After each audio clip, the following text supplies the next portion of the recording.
Nakalerto pa rin ang mga residente sa iba't ibang lugar sa Mindanao. Malalakas na aftershocks kasi ang naitatala ng PHIVOLCS kasunod ng magnitude 7.4 na lindol sa Surigao del Sur.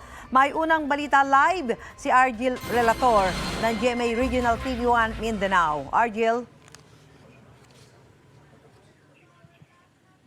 Susan, isa ang naitalang namatay sa Bislig City, Surigao del Sur at isa sa Tagum City, Davao del Norte matapos ang pagyanig ng magnitude 7.4 na lindol noong Sabado. At kagabi nga ay muling niyanig ng lindol ang Surigao del Sur kaya agad na nagsilikas ang mga residente at nagtungo sa evacuation centers.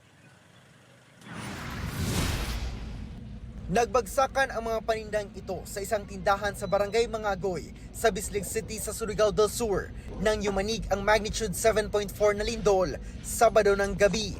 Naitala ang epicenter ng lindol sa Hinatuan, Surigao del Sur. Bumagsak naman ang bubong ng gym na ito sa Sitio Tabok, Barangay Aquino, Hinatuan.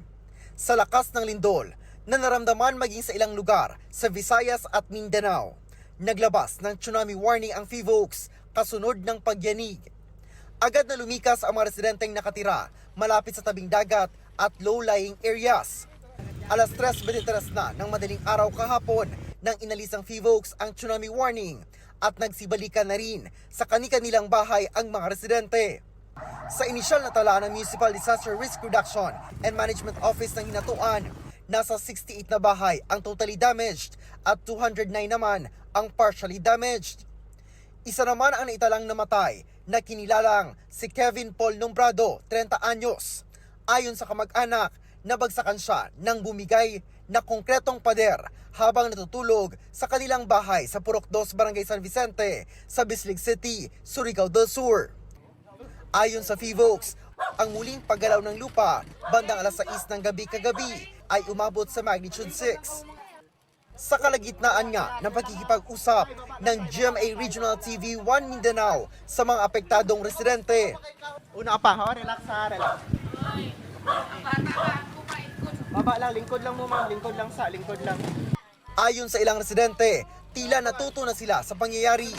Naapaghapon kahadlok gyud, nervous gyud. Gamay lang mulihok agad lamisa, biskan wala pay aftershock.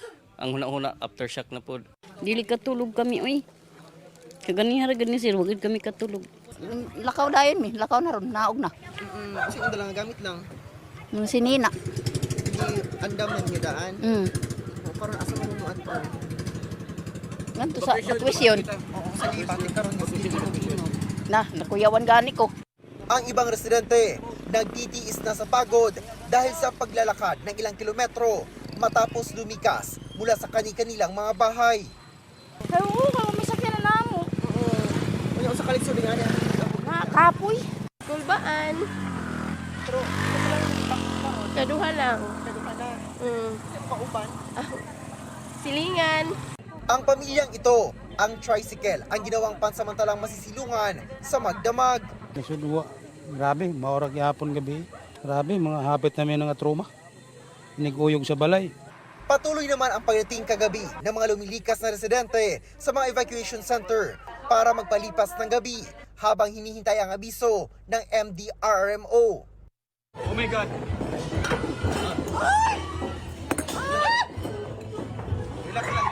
Natigil naman ang inuman ng grupong ito sa rooftop ng isang hotel sa Tagum City, Davao del Norte nang biglang yumanig ang magnitude 7.4 na lindol Sabado ng gabi.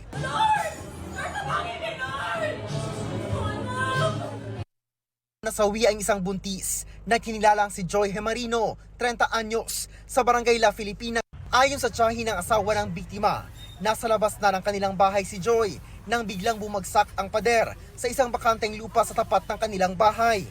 Natamaan ang ulo ng biktima. Sugatan naman ang mister at 7 taong gulang na anak nila nang papalabas sila ng bahay ng lumindol.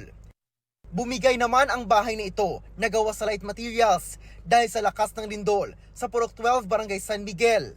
Mabuti na lang at walang sugatan sa pangyayari. Sa Kapalong, Davao del Norte,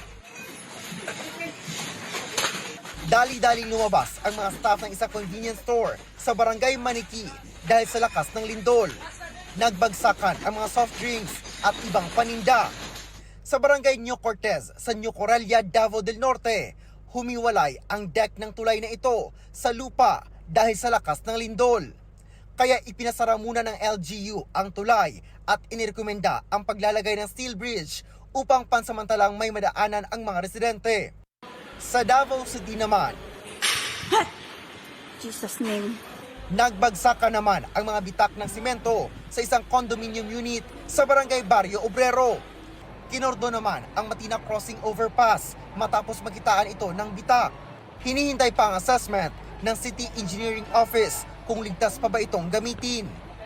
Bandang alas 6 ng gabi kagabi, naramdaman din sa Davao Region ang magnitude 6 na pagyanig na muling naitala sa Hinatuan, Surigao del Sur ang epicenter. Sinuspende naman ng Davao City LGU ang klase sa lahat ng antas sa mga pampublikong paaralan at pagpapatupad ng work from home arrangement sa trabaho ng gobyerno ngayong araw upang bigyang daan ang assessment sa mga napinsalang estruktura bunsod ng lindol.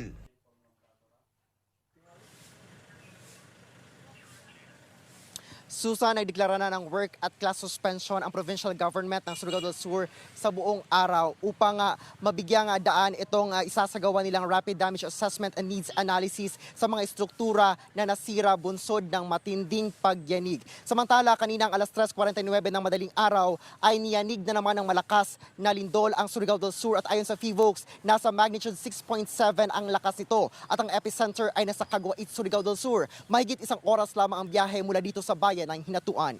Yan ang latest mula dito sa Hinatuan, Surigao del Sur. Balik sa iyo, Susan. Maraming salamat at ingat kayo dyan, Argel Relator ng GMA Regional TV1, Mindanao. Mauna ka sa mga balita. Bisita